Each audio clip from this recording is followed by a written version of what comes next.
तो this is lecture 2 of series IR. IR में जो हमने पहले लेक्चर में पढ़ा, हम कोशिश करेंगे कि थोड़ा आगे बढ़ें, समझने की कोशिश करें what is actually IR and क्या नेशन स्टेट सिस्टम है और कैसे इंटरनेशनल पॉलिटिक्स और इंटरनेशनल रिलेशन शेप होते गए हैं। तो ये एक बेसिक लेक्चर है, बुनियादी। होता ये कि 1618 तक पॉलिटिक्स किस तरह से होती है कि there happens to be a church, right. Church का जो हेड होता है दैट इज पोप। ठीक है।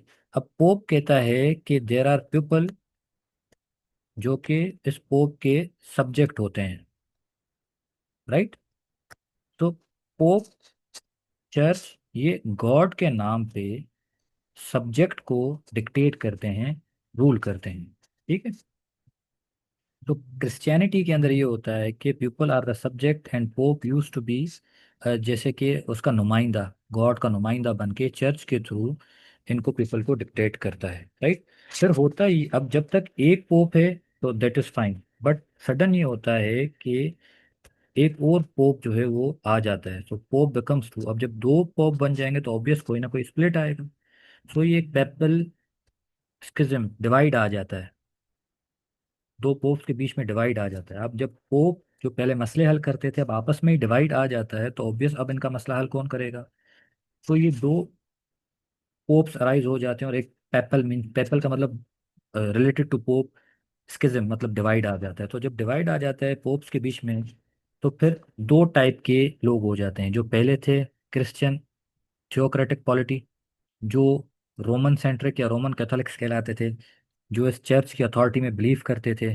ठीक है। और वो कहते थे कि इज्तमाही सिस्टम होना चाहिए और चर्च की अथॉरिटी होनी चाहिए, कॉन्ग्रीगेशनलिज्म में बिलीव करते थे, चर्च की अथॉरिटी में।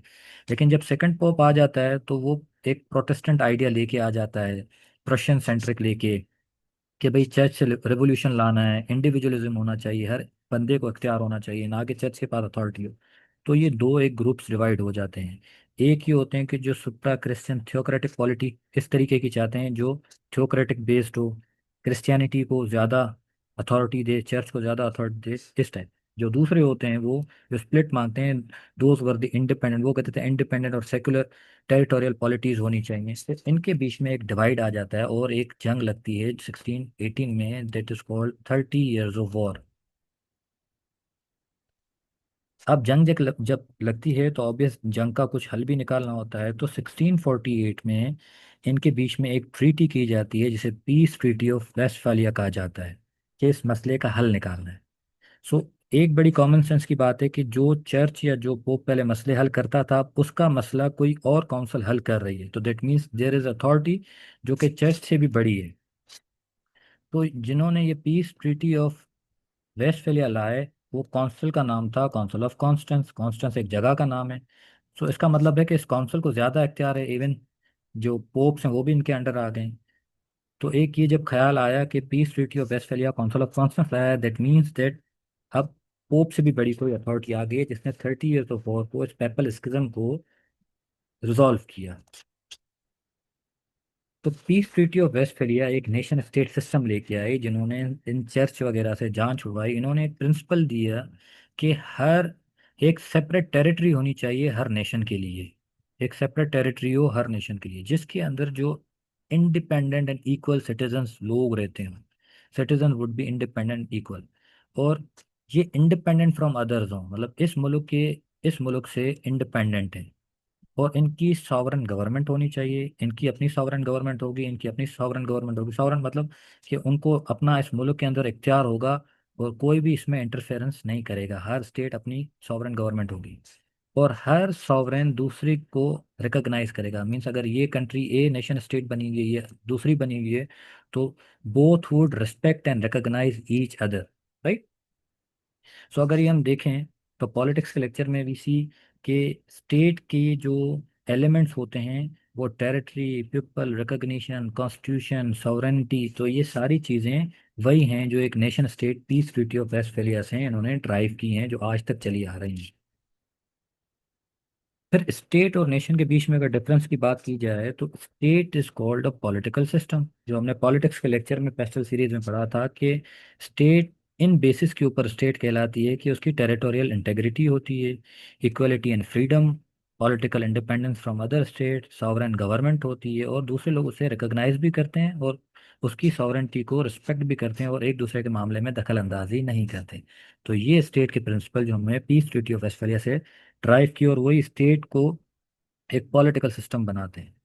और स्टेट के अंदर रहता कौन है? एक नेशन रहती है जो कि इन स्टेट के अंदर रहती है। If this is the state, so the people who are living are called the nation. जो सोशल सिस्टम आपका होगा वो नेशन कहलाएगा। अब पाकिस्तान की बात की जाए तो Pakistan is a state based on religion. तो वो जो नेशन है आपकी, वो रिलीजन की बेस पे। बांग्लादेश की बात की जाए तो वो नेशन लैंग्वेज की बेस पे बनी है। अरब्स आर वैल्यू या नॉर्म बेस्ड नेशन। अगर एंसेस्ट्री की बेस पे देखें तो मंगोल्स एंड जर्मन्स हैं, एथनिसिटी की बेस पे देखें तो अफ्रीकन हैं। तो this is the difference between state and nation. एक स्टेट जो एक पॉलिटिकल सिस्टम है जिसके अंदर कोई नेशन रहती है बेस्ड ऑन रिलीजन, लैंग्वेज, या आपकी वैल्यूज या एंसेस्ट्री या फिर एथनिसिटी। अब आता है कि ऑब्वियस कोई स्टेट होगी तो उसकी कुछ राइट्स एंड ड्यूटीज भी होंगी। स्टेट के अंदर जो नेशन रहती है तो उसकी गवर्नमेंट चाहती है कि सिक्योरिटी उन्हें प्रोवाइड हो, फ्रीडम होना चाहिए, सोसाइटी के अंदर ऑर्डर हो, जस्टिस हो, वेलफेयर हो। तो ये किसी भी स्टेट की बेसिक नीड होती है जो कि वो अपने लिए भी एक्सपेक्ट करता है और दूसरों को भी इस चीज़ में वो प्रोविजन देता है कि everyone should achieve this. So basic national interest आपका, कोर नेशनल इंटरेस्ट आपका यही होता है कि these needs should be preserve at any cost. Security पे नो कॉम्प्रोमाइज, फ्रीडम पे no compromise, law and order पे no compromise, justice should prevail and welfare for the people. Right. So this is the need of the state. फिर एक English school theory आती है कि जो आपका जो इंटरनेशनल सोसाइटी इवॉल्व हुई है उसके ऊपर अपना एक स्टांस देती है। वो स्टांस इस तरीके से देती है, इंग्लिश स्कूल थ्योरी कहती है कि society of state, society of state की बात करती है जिसमें एक सिस्टम की सुपीरियोरिटी की बात करती है सोसाइटी। ये इंग्लिश स्कूल थ्योरी देने वाले हेड लेबल, मार्क एनले या जॉर्ज ब्राउन, ये लोग कहते हैं कि एक तो सोसाइटी होती है जिसे हम ह्यूमन सोसाइटी कहते हैं। आम जो सोसाइटीज़ होती हैं हमारी, जिसमें सोसाइटी ऑफ ह्यूमन होती है, उनके कुछ कॉमन वैल्यूज़ होते हैं, कुछ कॉमन इंटरेस्ट होते हैं जो कि कॉमन रूल्स बनाए होते हैं उन्होंने।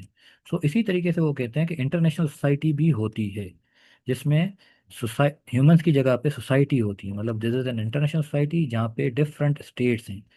सो दिस सोसाइटी ऑफ स्टेट्स। फिर इनकी आपस में कुछ कॉमन वैल्यूज होंगी, कॉमन इंटरेस्ट होंगे और कुछ कॉमन रूल्स होंगे। So this is a cooperation based society जो कि common values and common rule की बेस पे बनी हुई है, जो इंटरेस्ट बेस्ड। अब common value, common interest and common rule की बात करें तो वो किस चीज़ की बात करता है? वो कहता है कॉमन वैल्यूज क्या है कि non intervention, sovereignty, equality and respect for freedom. ये वही प्रिंसिपल हैं जो स्टेट के पीस ट्रीटी ऑफ वेस्टफेलिया से इन्होंने ड्राइव की। फिर common interest, these are the needs जो हमने ऊपर डिस्क्राइब की, security, welfare, law and order, justice system. तो हर कोई अपने कॉमन इंटरेस्ट को प्रिजर्व करता है। राइट। फिर रूल्स क्या हैं? इन रूल्स की बात ये करता है कि हमने एक रूल भी दुनिया में अपनाए हुए हैं जो कैपिटलिज्म का रूल है, कि इकोनॉमी के लिए हमने कैपिटलिज्म बनाया हुआ है, स्टेट सिस्टम के लिए हमने नेशन स्टेट सिस्टम बनाया हुआ है जो ट्रीटी ऑफ वेस्टफेलिया से, और कुछ लीगल रूल्स बनाए हुए हैं जिन्हें हम इंटरनेशनल रूल्स कहते हैं। इन रूल्स की बुनियाद के ऊपर ये हमारी common rule interest based cooperation based या वैल्यू बेस्ड सोसाइटी आजकल ऑपरेट कर रही है। तो वो इस चीज़ के एडवोकेट बन के कहते हैं कि काफ़ी सिस्टम इवॉल्व हुए हैं आज तक, एवोल्यूशन हुई है सिस्टम की, लीगल बेस पे, रिलीजन की बेस पे, फिलोसफिकल बेस पे। लेकिन ये जो एवोल्यूशन जो नेशन स्टेट वाली हुई है, जो कि जिसे ये वेस्टर्न लिबरल मॉडल कह के रेफर करता है, ये सब ने एक्सेप्ट की है तभी आज तक चलती आ रही है 1648 ऑनवर्ड से। तो इंग्लिश स्कूल थ्योरी एक्चुअली इस आइडिया को सपोर्ट करती है, एडवोकेट करती है कि जो ग्लोबलाइजेशन ऑफ द वर्ल्ड है इंग्लिश मॉडल पे ही सबको एक्सेप्टेड है, इसी वजह से सिस्टम इसी तरीके से रन कर रहा है। और कहता है कि इस चीज़ का बेनिफिट, इंग्लिश स्कूल थ्योरी से कि इस चीज़ का बेनिफिट ये है कि जो यूज़ ऑफ फोर्स का कॉन्सेप्ट आ गया है दुनिया के अंदर, जो इवॉल्व हो के इस इंग्लिश मॉडल के थ्रू, एग्रीमेंट्स, प्रॉपर्टी राइट्स सबको मिल गए हैं। पैक्टा सेंट सर्वंडा के जो एग्रीमेंट्स या पैक्ट्स हम करते हैं वो हर जो नेशन होती है वो गुड फेथ में, अच्छे फेथ के अंदर उसे ओबे या ऑब्जर्व करती है। इसी वजह से वो इस चीज़ का एडवोकेट है कि globalisation of the world on the English model is only accepted model, जिसे वो वेस्टर्न लिबरल मॉडल भी कहता है, कि एक सोसाइटी ऑफ स्टेट बनी हुई है, जस्ट लाइक उसकी रिजेम्बलेंस करता है society of peoples. So this is English school theory add label की, राइट। तो विल ट्राई कि नेक्स्ट लेक्चर में और ज़्यादा कुछ कवर करें तो आइडियाज़ कुछ क्लियर